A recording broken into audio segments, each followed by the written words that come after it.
News Thiruvananthapuram. മറ്റൊരു പ്രധാനപ്പെട്ട വാർത്തയിലേക്കാണ്. മലപ്പുറം ജില്ലയുടെ വിവിധ ഭാഗങ്ങളിൽ ഭൂമി കുലുക്കം അനുഭവപ്പെട്ടു. സെക്കൻഡുകൾ നീണ്ടുനിന്ന കുലുക്കമാണ് ഉണ്ടായത്. ഇന്നലെ രാത്രിയോടെയാണ് നേരിയ ഭൂമി കുലുക്കം അനുഭവപ്പെട്ടതെന്ന് നാട്ടുകാർ പറഞ്ഞു. കോട്ടയ്ക്കൽ, കുഴിപ്പുറം, പറപ്പൂർ ഭാഗങ്ങളിൽ വലിയ ശബ്ദത്തോടെയാണ് ഭൂമി കുലുക്കം ഉണ്ടായത്. വേങ്ങര, കോട്ടയ്ക്കൽ, പുതുപ്പറമ്പ് തുടങ്ങിയ മറ്റു പ്രദേശങ്ങളിലും ഭൂമി കുലുക്കം അനുഭവപ്പെട്ടിട്ടുണ്ട്. സെക്കൻഡുകൾ മാത്രം നീണ്ടു നിൽക്കുന്ന ഭൂമികുലുക്കമാണ് ഉണ്ടായത് എന്നതാണ് ലഭിക്കുന്ന വിവരം. ഇന്നലെ രാത്രിയോടെയാണ് നേരിയ കുലുക്കം അനുഭവപ്പെട്ടത് എന്നതാണ് നാട്ടുകാർ പറയുന്നത്. കോട്ടയ്ക്കൽ, കുഴിപ്പുറം, പറപ്പൂർ ഭാഗങ്ങളിലാണ് വലിയ ശബ്ദത്തോടെ ഭൂമികുലുക്കം ഉണ്ടായത്. വേങ്ങര, കോട്ടയ്ക്കൽ, പുതുപ്പറമ്പ് തുടങ്ങിയ മറ്റു പ്രദേശങ്ങളിലും ഭൂമികുലുക്കം അനുഭവപ്പെട്ടിട്ടുണ്ട്.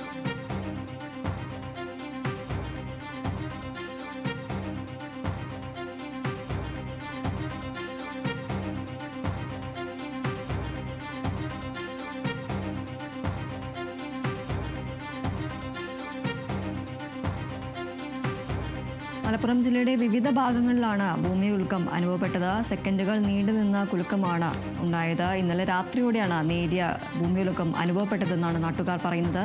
കോട്ടയ്ക്കൽ, കുഴിപ്പുറം, പറപ്പൂർ ഭാഗങ്ങളിൽ വലിയ ശബ്ദത്തോടെയാണ് ഭൂമി കുലുക്കം ഉണ്ടായിരിക്കുന്നത്.